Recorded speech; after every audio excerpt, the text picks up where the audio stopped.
Pencairan dana bantuan sosial di Kabupaten Tangerang diwarnai keributan.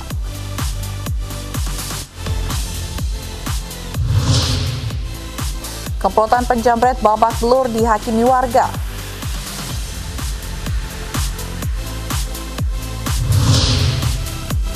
Los Angeles Lakers ke final NBA usai menyingkirkan Denver Nuggets.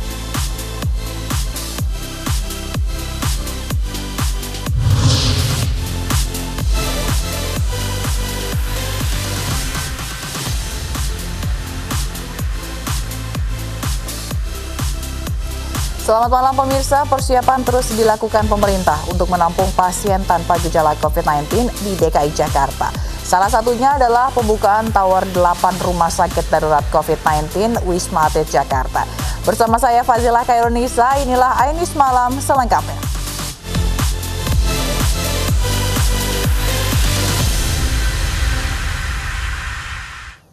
Pencairan dana bantuan sosial di Kecamatan Pagedangan, Kabupaten Tangerang, Banten diwarnai keributan.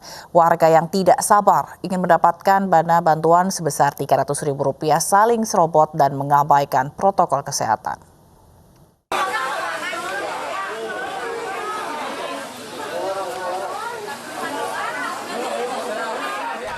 Petugas terpaksa bertindak tegas untuk menertibkan warga yang saling serobot dan mengabaikan protokol kesehatan saat antre untuk pencairan dana bantuan sosial sebesar Rp300.000.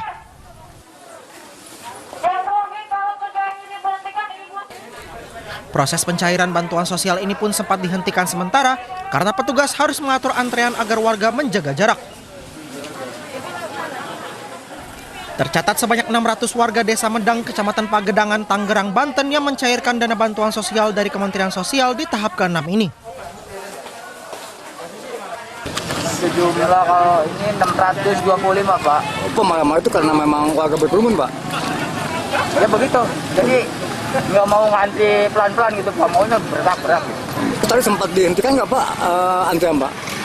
Sempat juga. Oh, gitu. Ingat emang di belakangnya ini udah gimana ya? Numpuk ya? Dorong aja.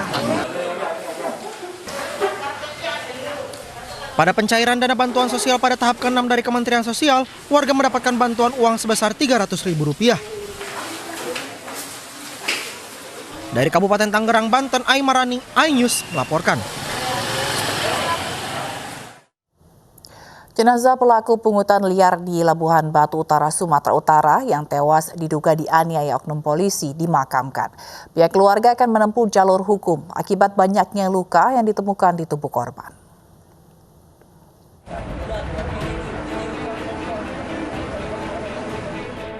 Usai diotopsi di Rumah Sakit Umum Daerah Jasamen Saragi, Pematang Siantar, jenazah Rahman Marpaung pelaku pungutan liar dimakamkan di pemakaman umum di sekitar rumah korban. Rahman Marpaung merupakan pelaku penembakan polisi Bribka R. Siregar. Orang tua pelaku, Rahman Marpaung, akan menempuh jalur hukum akibat kematian anaknya yang tidak wajar. Sebelum tewas, Rahman Marpaung sempat berkomunikasi dengan keluarga. Jika terbukti dianiaya, orang tua korban meminta pelaku dipecat. Meski hadir saat pemakaman korban, pihak kepolisian belum memberikan penjelasan mengenai kasus ini. Anak saya itu mukanya memar, kepala lembut, dada lembam-lembam, tangan patah, kaki paha, entah kena tembak, entah kena tusuk, tak tahu saya. Di tangannya pun ada lembam-lembam itu, macam bekas kena duri sawit. Sebelumnya warga Gunting Sagak, Kuala Selatan, Labuhan Batu Utara yang tak terima salah satu warganya diduga menjadi korban kekerasan aparat memblokade Jalin Sum saat menolak pemulangan jenazah Rahman Marpaung. Warga yang kecewa bahkan menghalangi petugas yang akan menurunkan jenazah dari mobil ambulan. Aksi blokade mengakibatkan Jalin Sum lumpuh total selama 2 jam. Dari Labuhan Batu Utara, Sumatera Utara, Farizal, iNews melaporkan. 5 anggota keluarga korban tewas dalam kebakaran gudang tabung gas disemayamkan di Kabupaten Simalungun, Sumatera Utara. Karena kobaran api sangat cepat membesar, diduga para korban terjebak di lantai 2 rumah mereka.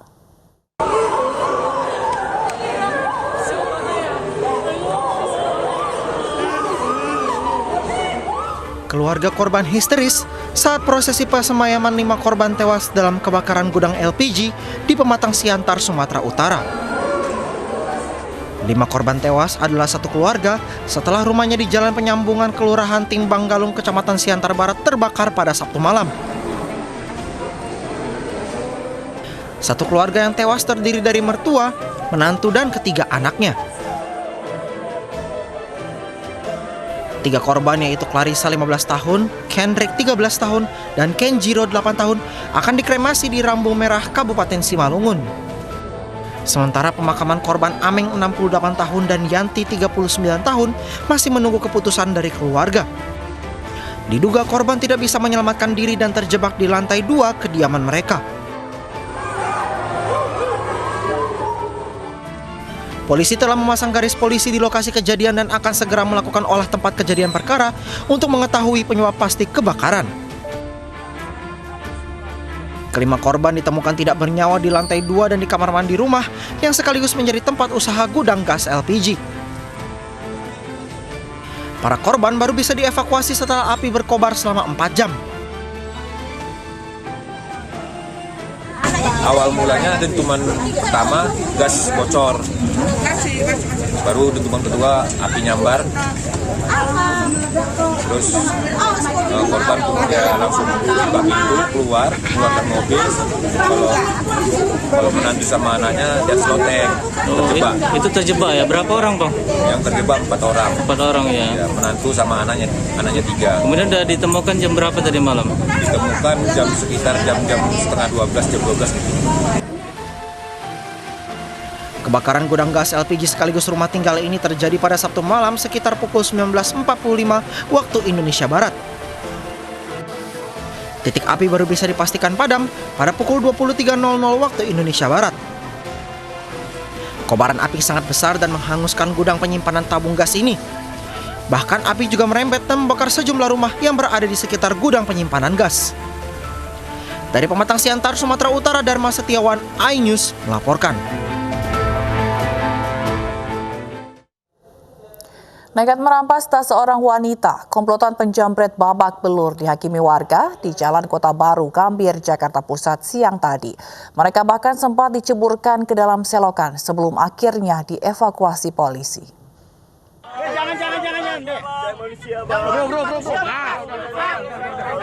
Para penjamret ini tak berkutik, bisa dihakimi warga di Jalan Kota Baru, Gambir, Jakarta Pusat Minggu siang. Dengan penuh luka, mereka juga diceburkan ke dalam selokan. Warga kesal karena para pelaku sebelumnya nekat merampas tas seorang wanita. Para pelaku yang kabur dengan sepeda motor kemudian masuk ke dalam sebuah gang yang ternyata buntu. Warga pun sontak mengeroyok para penjamret tersebut.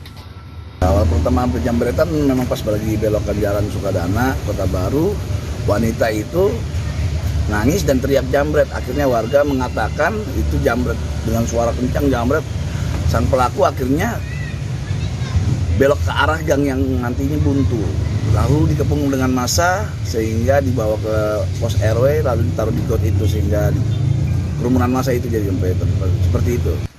Para pelaku kemudian dibawa ke Polsek Metro Gambir, Jakarta Pusat untuk diproses hukum. Dari Jakarta, Rani Sanjaya, iNews melaporkan. Setelah buron 6 tahun, akhirnya polisi menangkap tersangka kasus pembunuhan seorang petugas kebersihan. Tersangka mengaku membunuh korban karena sakit hati dituduh mencuri.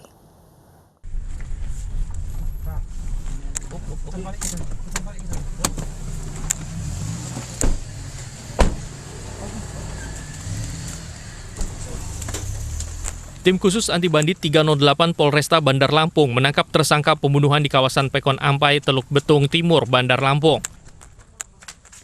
Tersangka bernama Muhammad Hatta ini ditangkap karena membunuh seorang pria bernama Heri Irwanto, warga Pesawahan Teluk Betung Selatan, Bandar Lampung pada Januari 2014 lalu.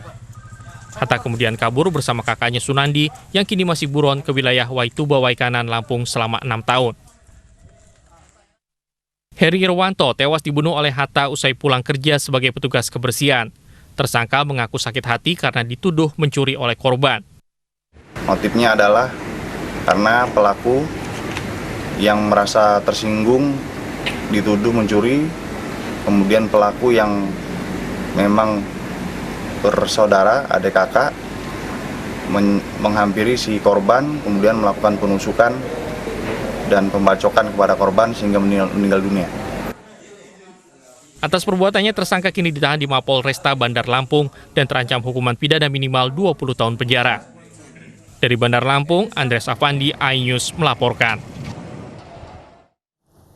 Penyidik Polres Bandara Soekarno-Hatta menggelar prarekonstruksi kasus penipuan dan pelecehan rapid test di Terminal 3 Bandara Internasional Soekarno-Hatta. Selengkapnya sesaat lagi, kami akan segera kembali.